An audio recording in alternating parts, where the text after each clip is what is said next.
What's up, guys? I thought I'd just make a very quick video just going over the patch notes that have just come out. February the 7th, so due tomorrow, for all consoles that have just been dropped by Craig, the community manager, on the forums. If you wanted to check it out, I'll post the link in the description below. So let's just get into this. Overwatch 2 Season 3. Drop into Season 3 to explore the depths of the coolest new control map, Antarctic Peninsula. Compete in limited time in-game events. Compete in limited time in-game events such as Ultimate Valentine. Customize your heroes with new skins and cosmetics from the Battle Pass and weekly shop drops. Now earn credits in the Battle Pass that can be redeemed for over 250 cosmetics from the original Overwatch, and go premium to get exclusive rewards such as Mythic Amaterasu Kiriko. So the new map, Antarctic Peninsula.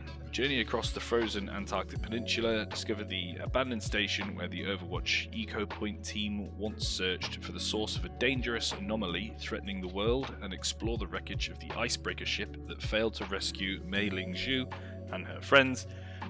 They did put out a post about this yesterday, I think it was, just outlaying what the map looks like and the features. It does look pretty cool. There are penguins that are included on the map as well. I don't know if you can actually interact with them, but we'll have to see what actually happens with that.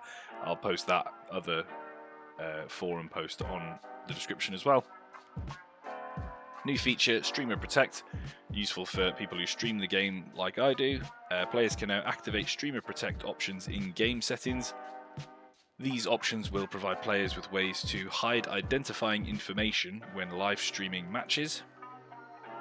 General updates, accessibility improvements, improved subtitles options, text scalability, character portrait icons, speaker name, text color, background color, and subtitle preview in the options menu. Added mouse cursor size setting for PC. Added setting to select custom colors for group and alert colors in the UI. Preview feature added to preview custom colors in the accessibility options. Challenges. Added challenge to unlock silhouette player icons for all heroes. I haven't seen what they look like yet, but that's standard fare for some additional challenges. Added tracking for each of the roles for the weekly role mastery challenge. That is quite a big change, and I know it's something that really did annoy people, where you couldn't see on the weekly role mastery where you have to win games as each role. You couldn't see which ones you'd done and which ones you hadn't, so you could end up playing loads of games for roles that you've already done and not realising. Added Ramatra unlock challenges. Obviously he won't be in the Battle Pass, so that's good, so everybody can unlock him. Partial progress through the Season 3 Battle Pass is now carried over to the Wins for Ramatra challenge. That's handy as well. I think just another way to help more casual players unlock the new heroes. Anything they can take is a nice change. Endorsements. Players can now endorse the opposing team. Oh, that's good. That's back from the first game. All players can now be endorsed in free-for-all game modes. I don't play free-for-all, so that makes no difference to me, but that is nice for those that do. Game report.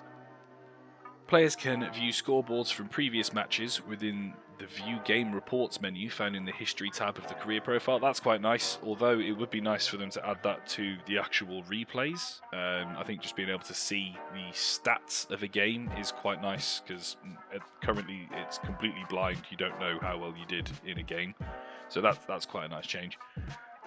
Mystery Heroes changes. Mystery Heroes now limits each team to a maximum of 3 of each role. Example, you are Reinhardt in Mystery Heroes. Your team also includes Mercy, Anna, and Lucio. When you die, you cannot respawn as a support hero because there are already 3 support heroes on your team. That's quite nice. Stop you having 5 supports. New maximum role limit can be changed in custom games, so you can remove it on custom. That's nice. One of the biggest changes for this season, Overwatch credits are back. Overwatch credits, which were previously labelled legacy credits and were not earnable in Overwatch 2, can now once again be earned through progressing in the Season 3 Battle Pass. All players can earn up to 1,500 credits as free rewards, and another 500 credits are available as premium rewards in the Season 3 Battle Pass. Credits can be spent in the Hero Gallery, which now contains nearly all seasonal, epic and legendary tier skins released prior to the launch of Overwatch 2.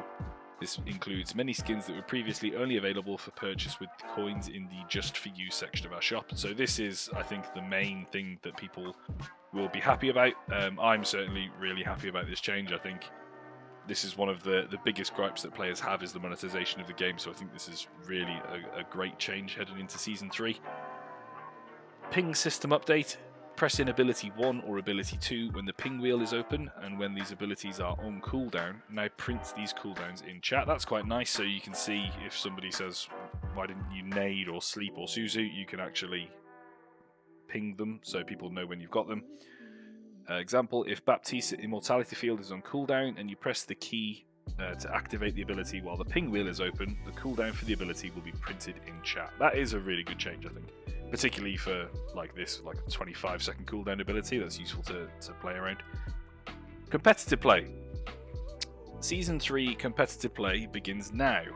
Here are some of the latest updates aimed at improving the competitive experience in Overwatch 2. Skill tiers and divisions will adjust after every 5 wins or 15 losses and ties, formerly 7 wins or 20 losses and ties. Players can select the View Competitive Progress button from the competitive menu to view their progress towards receiving a rank update. I think that is quite a big change, and certainly the skill tier is also a really nice update. 7 games, you could in theory play 6, get 6 wins in a row, and then lose 19 games, and then only then get an update after your 26th game. So this will reduce that significantly, and the fact that you can view the progress until your next rank up, I think, is a really, really nice bit of clarity for anyone who wants to play competitive like I do. Workshop updates. Workshop Editor is back. Workshop moderation tools. We added new menu options when reporting a player. Our goal is to give players more ways to report inappropriate behaviour so that we can take action in a timely manner.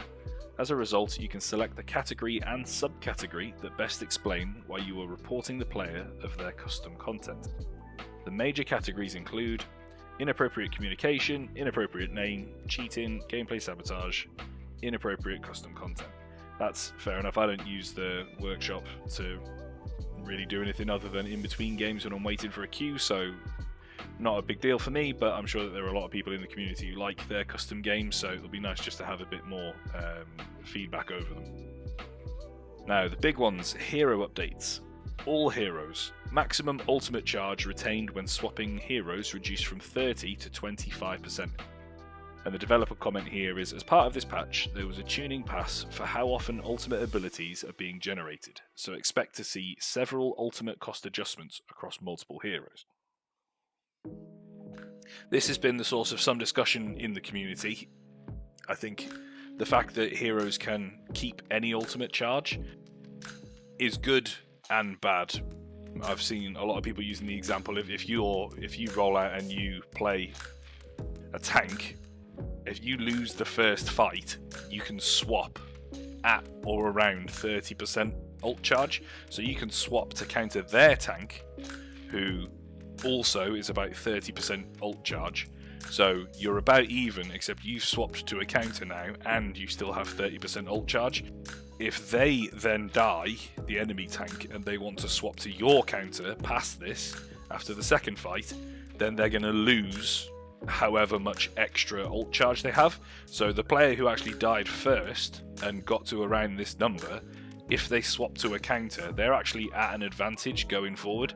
And I think that is quite an interesting dynamic to have. I think in lower elo games it's not really much to worry about, but certainly for higher skill games, probably Masters Plus, this is something that actually makes the difference in games. So it'll be quite interesting to see how they tune this. I think this is nice enough. I mean, 25% ult charge is fine for swapping off. Tank role passive. The health totals for all tank heroes will be lower when playing any game mode that does not have a role queue. Health totals will remain the same for tanks when playing any role queue enabled game. As someone, I played my first 4 games of open queue yesterday.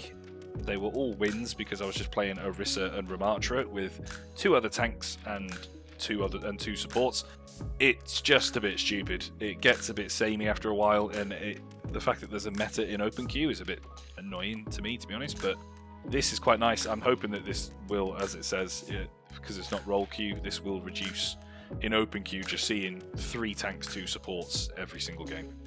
The developer comment of this change to the tank HP pools helps to address the relative power of those heroes in game modes where there can be multiple of them on the same team. So basically open queue, which is great. I think that's a great change. Just make them less overpowered so people can actually pick a DPS if they want and not get shouted at. So tank changes. D.Va, mech base health in role queue modes remains the same at 350, going down to 200 in any non-role queue modes. Doomfist, base staying the same, 450 in role queue. In non-role queue, it's going down to 300. Junker Queen, base health in role queue is the same at 450, going down to 300. Overall base health for Junker Queen is increased. Oh, I see. So she's actually getting a buff to 450 health base in role queue. Oh, that's nice. That's a nice buff. I think that will actually push her slightly higher up in the rankings against some of the other tanks, because currently her lack of a health pool is what holds her back, I think, because she deals a lot of damage if left unchecked, or if she's able to get a pocket and just run rampant. So that, I think, will actually make quite a big difference to the meta for her, and we may see a bit more Junker Queen in Season 3. Base health in role queue modes remains the same at 275. I'm assuming that's excluding her armor, obviously. Fusion driver, damage fall off range reduced from 25 to 15 meters. That's quite a big nerf to Orisa, so you're going to be doing less damage at a much shorter fall off range. That's quite a lot. That's nearly half the damage fall off range. I don't think it's gonna gut her completely, but that is quite significant. So you have to see how that actually pans out, because Orisa does just sit there and Gatling guns into the enemy team blindly all game and gets tens of thousands of damage just doing that. So maybe it does actually make a big difference to her numbers. Ramatra, base health in role queue modes remains the same at 450, getting reduced to 300 in non-role queue modes. And the biggest change for him, Annihilation, so his ultimate. Damaging enemies with the ultimate now slows the duration timer down instead of pausing it entirely. Lasts up to 20 seconds.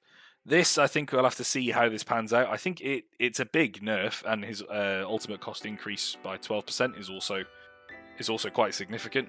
Like I said in my last video, I don't think I've ever had one last 20 seconds. But again, just the fact that it slows the duration instead of pausing it means that if you lose a second or two before you can get someone in range, then the max is obviously going to be 15 seconds or 10 seconds. So that should make him a bit more healthy, I think. The developer comment for that: the idea of an ultimate ability potentially lasting forever is an exciting concept, but the reality is that if it's too easy to do, it causes a lot of frustrations, and with Ramatra's ultimate in particular, an excessive amount of visual noise. We're limiting the maximum duration to 20 seconds, which is still highly impactful for most team fights, but it guarantees it'll end in a reasonable amount of time.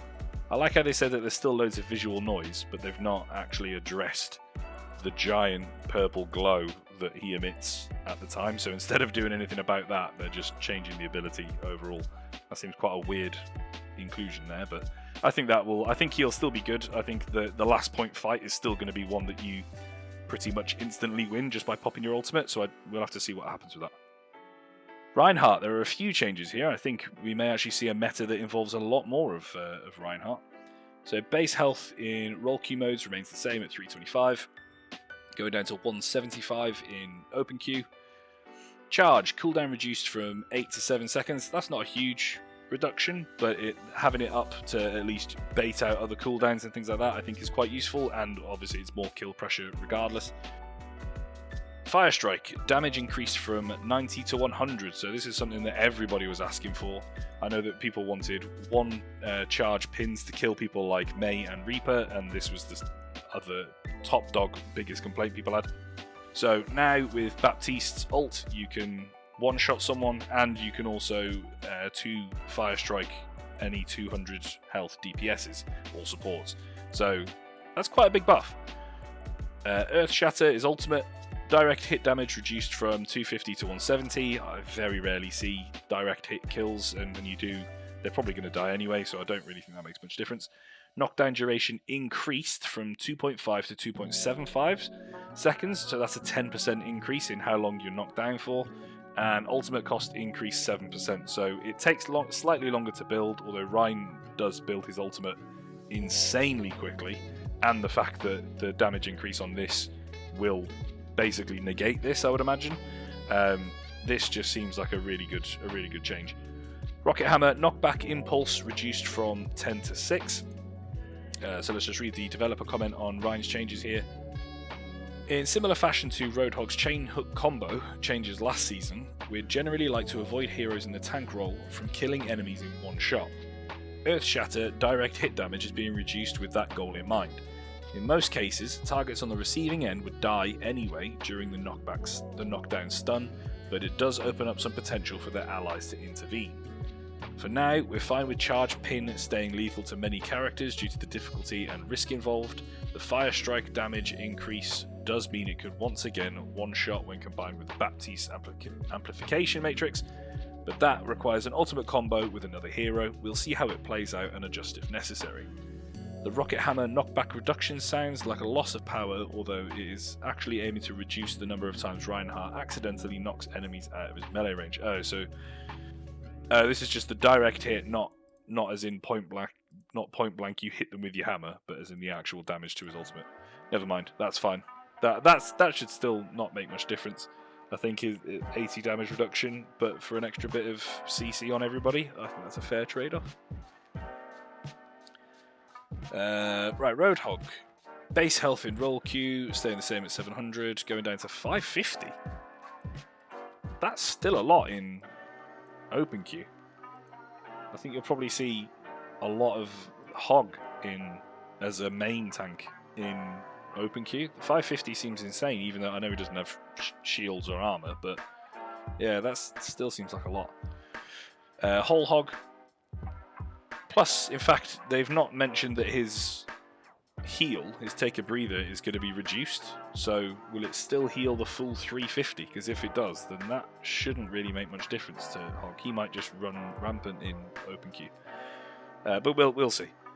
Whole Hog. Maximum duration increased from 6 to 8 seconds. Ultimate cost increased 8%. Okay. Allowing Roadhog to use abilities during his ultimate made it much more reliable in a solo tank environment, though doing so was often much like just cancelling the ultimate as it ran out of time. We're adding a couple of seconds to the maximum duration to increase the flexibility of player choices during the Whole Hog ultimate, but we'll keep an eye on it if it's simply too much damage or knockback overall. Yeah, that would be my concern from that change. That it does so much, it basically can 100 to 0 anybody if they don't have abilities up. If you hit in a corner by it, or it can knock people off maps into the well, all that kind of stuff, and that seems quite a large change to make. But we'll see what happens with that.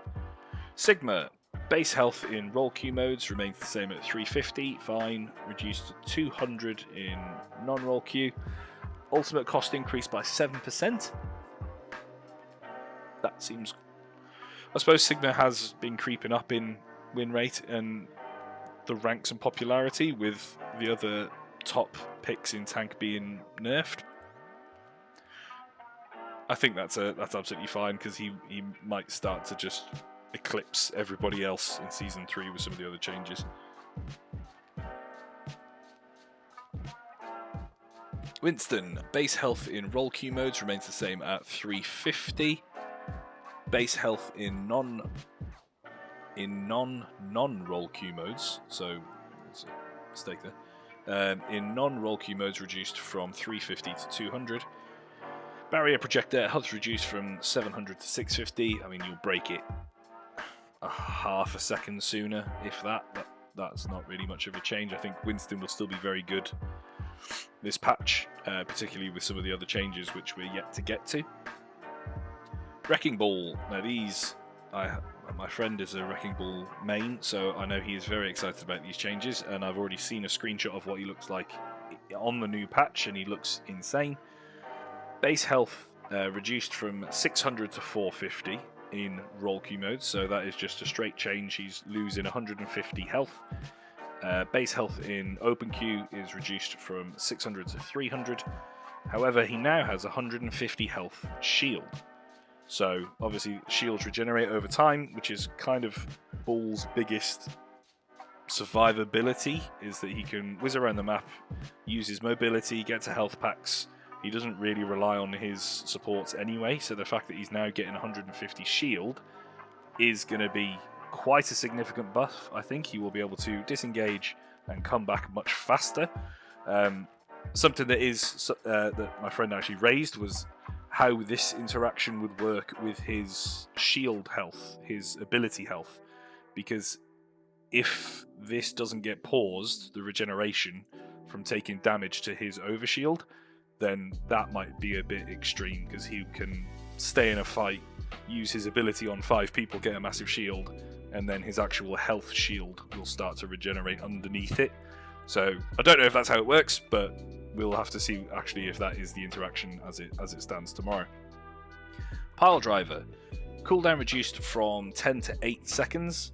That's quite a lot. That's a 20% reduction in the cooldown, so he'll be able to engage and actually just go for picks more often. Minefield ultimate cost increased a little bit, nearly 10%, and the arming time reduced from 1.5 to 1 second. So that's quite good. So you'll actually be able to mines, and basically by the time they hit the floor, they'll be armed, and you can try and knock someone in, or mines, pile driver, keep people around, and then try and pile driver into them again. So developer comments, Wrecking Ball received some of the fewest changes in the transition to 5v5, as he proved to be one of the most effective solo tanks in early testing. His extreme mobility and massive health pool enable him to choose when to fight much more freely than other heroes. These changes are aimed at reducing his downtime so he can press that advantage even further. The regenerating shield health pool often leads to not needing to search for as many health packs before getting back in position. Ball is going to be much more popular this season. I think this change is huge. I'm glad they didn't buff any of his damage, although I suppose they did it in a little bit with the pile driver cooldown, but not any of his actual numbers, because that would have just made him very, very oppressive for supports, and they have enough to worry about as it is. Zarya.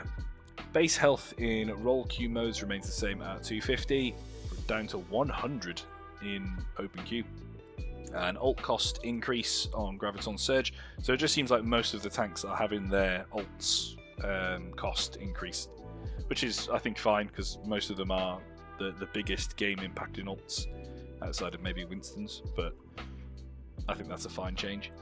Damage, Cassidy, combat roll. Movement is no longer blocked by enemy player collision. So if you try and roll into somebody, you will now roll through them, if I read that right. I think that's pretty good for 1v1s against certain characters, like Genji in particular, and Reaper. Peacekeeper, primary fire fall-off. Fall-off range increased from 20 to 25 meters. That's only a tiny bit, but that is quite a good buff, so increasing the distance of his mid-range dueling will make him a lot better, or at least for wanted and people who actually play Cassidy. But yeah, I think that's a decent change actually. Combat roll not being blocked by players is mostly a small quality of life change to make the ability feel smoother, particularly when rolling in a direction that you're not facing. Okay, yeah, I like all of that. Junkrat, Concussion Mine, maximum damage reduced from 120 to 100. Fantastic. I think that's the most ridiculous damage number for an ability.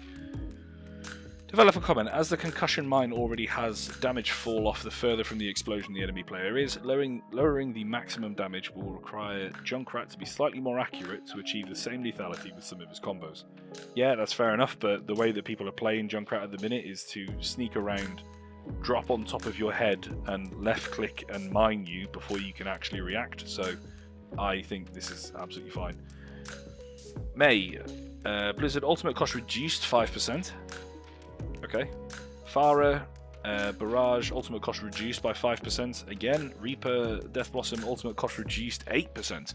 That's actually quite a lot for Reaper, because when I play Reaper, he basically builds ult really, really quickly, and it's his defining ability. You play Reaper to build ultimate, fade in somewhere, or teleport to high ground and just press Q and win a team fight. So maybe that will actually make a significant difference to him. I would think it would do, to be fair. Soldier 76, heavy pulse rifle, number of shots to reach maximum recoil increased from 4 to 6. Recoil reduced 12%. This is more an adjustment for the gun feels rather than strictly trying to add power. But it does have an effect on both. It makes the weapon handle more similar to the original version in that you can burst fire more accurately before the recoil kicks in. That actually I think will make Soldier a much better pick in lower ranks, where the recoil management is the hardest part of his kit. So having the recoil reduced by 12%, plus having an additional 2 shots before the highest amount of recoil kicks in, I think that, I mean, when I first started playing Overwatch, I came from playing COD and other first-person shooters, so he was the character I picked up the most. And that just feels like that it would make him a lot smoother to play. Sombra, machine pistol, damage per projectile increased from 7 to 7.5. Ooh, that should be fine. I mean, Sombra is absolutely horrendous at the minute. She's in a terrible place. Health pack hacked duration increased from 30 to 45 seconds. That's absolutely fine to me. Developer comments, Sombra is underperforming after her last round of changes. While we make progress on a small rework for her abilities, this damage increase will help strengthen Sombra even against targets that aren't affected by her hack effect. It's a small increase per projectile, but it adds up quickly due to her fast fire rate. The health pack duration increases a minor buff to avoid needing to rehack them quite so often. I think Sombra might be seen a bit more if, like, for example, Wrecking Ball is seen a bit more, and Winston, and maybe Doom. This, I think, will be fine. As it says, this can be quite concerning because she fires the gun so fast, but I don't think 0.5 damage per projectile is gonna completely break her again. So I'm happy with that, I think. Symmetra, Photon Barrier, ultimate cost increased 10%. That's quite a lot. I mean, it is one of, again, a defining ultimate for Symmetra. I think lower ranks, possibly that will not make much of a difference because the players probably don't know how to use it to its full effect anyway. It seems more aimed at higher levels of play for Symmetra. Torbjorn, deploy turret. Turret base health reduced from 250 to 225. With the move to 5v5 and one less player to shoot at it, Torbjorn's turret tends to survive longer than ever. We're reducing its health slightly to help it feel less like a 6th player and be easier to deal with once someone turns their attention to it. I think that's okay. It is annoying when you're playing on like Iconvolt, for example, and Torb just sits the turret on top of the car. You have a Kiriko and an Ana on your team, and they both just die to it before they can even kill it. So I'm okay with that. I think that is quite a nice change. Widowmaker, base health reduced from 200 to 175. We experimented with Widowmaker at 200 health for a while due to concerns that the increased power of tanks made her too vulnerable to them. Ultimately, she gains more advantages from 5v5 than she loses, so we're returning her back to 175 HP to better enable more heroes to contest her lethal range capabilities. This is fantastic. I think, again, in higher levels of play, this will make quite a difference. And particularly with things like Wrecking Ball and Winston getting slight changes, or you just happen to see them a bit more because the other tanks aren't quite as good, this will be significant for if you're ever getting smashed by a Widowmaker, you can actually deal with it now, I feel like. I really like this. Support, Ana, Biotic Grenade, effect duration reduced from 4 to 3.5 seconds. That's okay. I feel like it does last a little bit too long. I know that Suzu, exists, but I felt if you don't have a Kiriko, like we just see Ana every single game, and it's pretty much purely because of this ability. Brigitte, Repair Pack, healing over time reduced from 55 to 50 per second. Applying a Repair Pack now instantly heals for 25 health on impact. That's quite nice actually, so instead of it just overwriting and starting again from the 55 per second, you can actually stack heals. So if someone's really low, you can just press your Repair Pack on them 3 times and they will heal for 50 plus 50 per second. So that's quite a nice change. Rally, ultimate cost reduced 10%. Rally is a bit of a crap ability, let's face it. So I think they're supposed to be reworking Brig a little bit, but I'm hoping that they do sooner rather than later. Repair Pack having a small amount of instant healing will help Brigitte have more agency in saving an injured ally and generally makes the ability feel more responsive and impactful. Lucio, Sound Barrier ultimate cost reduced 7%. That's surprising. I don't even know what to say about that. Mercy, Guardian Angel, cooldown increased from 1.5 to 2.5 seconds, holding the backwards directional input and cancelling the ability will with jump now moves 20% slower. That's good. I mean, I've played Mercy parkour, and some of the movement tech that you can do with Mercy is kind of stupid, and it is very annoying to think that you've pinned her down because she's jumped to a tank that's in the middle of your entire team, just for her to turn around and just whiz straight back out. So I'm perfectly happy with that. Caduceus staff, healing per second reduced from 55 to 45. Healing is increased by 50% for allies under half health. So, oh, that's interesting. This I really like, because currently the way that Mercy works, just to sit and pocket one person, and every tick of damage that they take is just instantly healed. Or if someone's at half, healing them to full, she just does it really, really quickly and then just jumps to somebody else with her really low cooldown. The healing being increased by 50% for allies under half health actually means that she heals more. She actually heals more if you're under 50% than if you're not. So than if the numbers weren't changed. So what's the numbers on that? So 45 halved is what, 22.5. So she now heals for 67.5 if you're under 50% health. That's quite a lot. So that's an extra 12 health per second than what it was pre-nerf or pre-adjustment, I guess, because I wouldn't really call it a nerf. I'd probably say this is a buff more than anything. Regeneration passive has been removed. New passive, Sympathetic Recovery. Mercy heals herself for 25% of healing done with the Caduceus staff. Replacing Mercy's regeneration passive with a more interesting interaction was something we wanted to do after all support heroes gained a similar version of it through their role passive. For the Caduceus staff change, this will empower Mercy even more as a triage healer and enable her to more often save low health allies. The overall time it takes to fully heal a 200 health hero from 1 HP is about the same as before. For Guardian Angel, the cooldown increase is necessary to reduce the greatly increased mobility resulted from the recent rework to the jump cancel. To enable Mercy to quickly launch herself long distances in any direction and be overly evasive for such a short downtime. I agree with that. So this is interesting, and this to me would make Mercy quite tanky if she is healing somebody that is under 50%. So she can actually probably tank quite a bit more damage than she used to with her old passive. If she's healing an Orisa, let's say, that's below 50% health, if you try kill her, she's going to be healing for 25% of that, which is going to be, what, 15 health per second? That's quite a lot. I like the changes overall. I think just removing the ability for her to just sit on someone forever and just be that they never die, I think this will actually encourage a bit more interaction from Mercy players. Sorry to all you Mercy players out there, but Moira, Coalescence, ultimate cost reduced 5%. That's a very, very minor thing. Moira gets it very quickly because she can pump out loads of heals and damage anyway, but that's absolutely fine. Zenyatta, Orb of Destruction, ammo increased from 20 to 25. Interesting. Developer comment. We've been discussing options to potentially increase Zenyatta's survivability. We've seen previously in the beta that Zenyatta is on somewhat of a knife's edge for balance. Even just 25 more shield health pushed him into overpowered must-pick territory at the pro level. To balance his powerful damage output, the lack of mobility is an intentional disadvantage by design, so we prefer not to change that too much.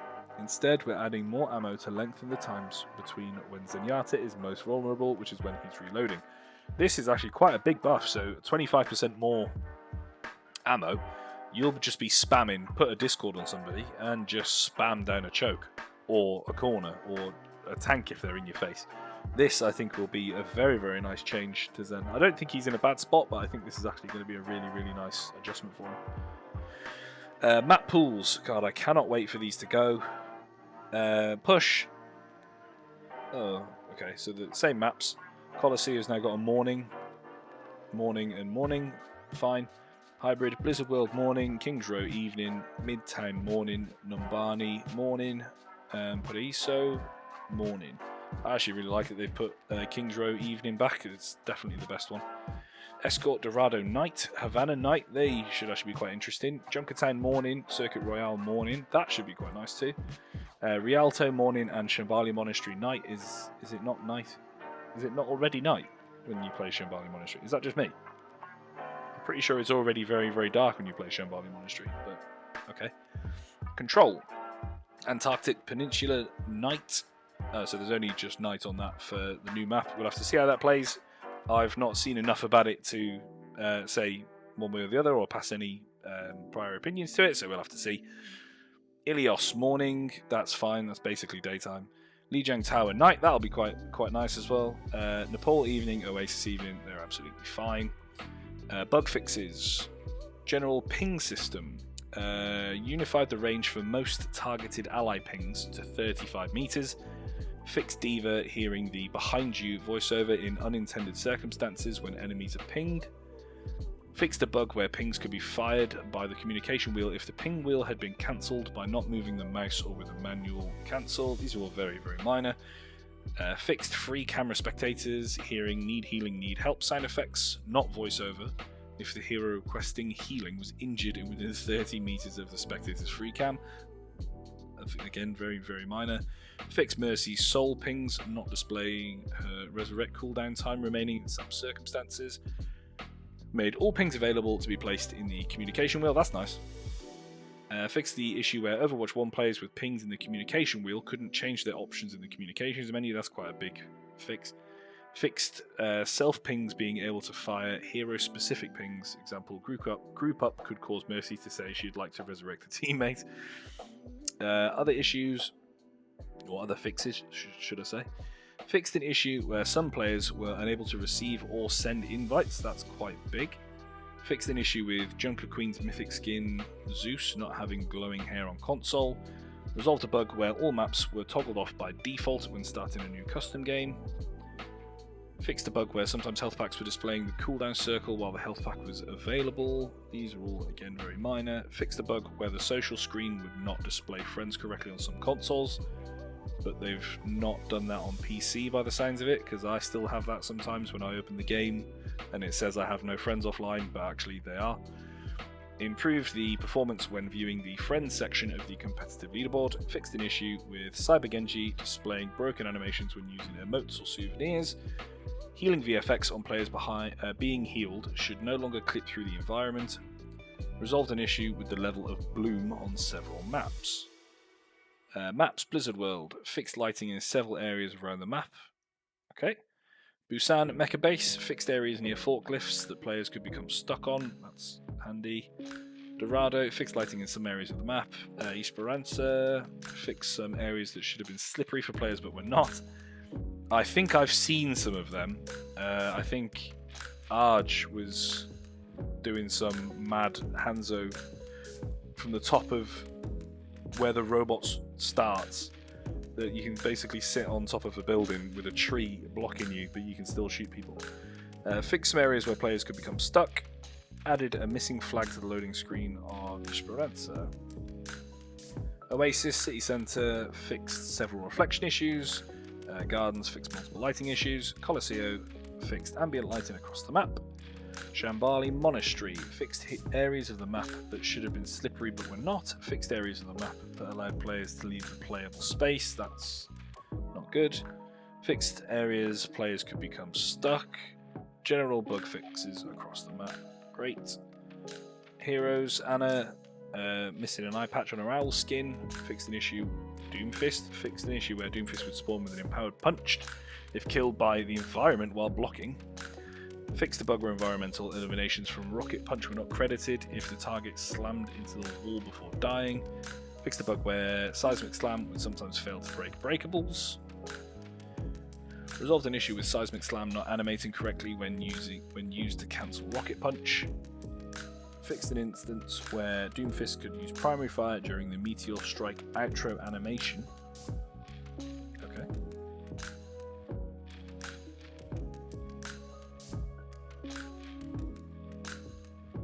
Genji fixed a bug to make Genji's attack animations smoother. Junker Queen fixed an issue where Carnage could activate the cooldown reduction on non-player objects. Okay, so that was updated last time, so Mei Wall can no longer reduce the cooldown. Junkrat fixed an issue with Steel Trap sometimes failing to place. Kiriko fixed an issue where Swift Step would sometimes cause Kiriko to fall through the map. Fixed an issue where Swift Step was missing effects when arriving at the target. Hero melee animations should animate more consistently when under the effects of Kitsune Rush. Mercy fixed a bug where Mercy's heal target would heal to full if the Mercy player disconnects from the game if they were actively healing. Okay. Moira fixed an issue where Coalescence was not benefiting from Kitsune Rush. That's quite a big bug. Ramatra fixed a bug with Ravenous Vortex not spawning if it gets stuck between the push bar and the barrier it pushes. I've had that happen to me a few times and it just disappears, so that's nice. Fixed a bug where damage from some abilities was not counting towards the Incomparable Pain achievement. Fine. Fixed an issue with the heroic highlight intro being blurry in the hero gallery. I never saw that. Sigma fixed an issue where Sigma's hyperspheres were sometimes missing. I have seen that one actually. Sombra fixed a bug with Sombra's passive tooltip displaying the incorrect value, and Symmetra can no longer fire her photon projector while casting Photon Barrier. So all some nice bug changes, a couple of pretty major ones in there actually, and some very, very minor ones. So overall, a very, very big season to look forward to, I think. I think the monetization changes, the competitive updates, these changes all look really, really positive, and I'm very, very excited to download it and play tomorrow. So let me know what you guys all think of the changes and what you think Season 3 is going to be like. Comment down below who you think is going to be meta or overpowered, and I will see you in the next video.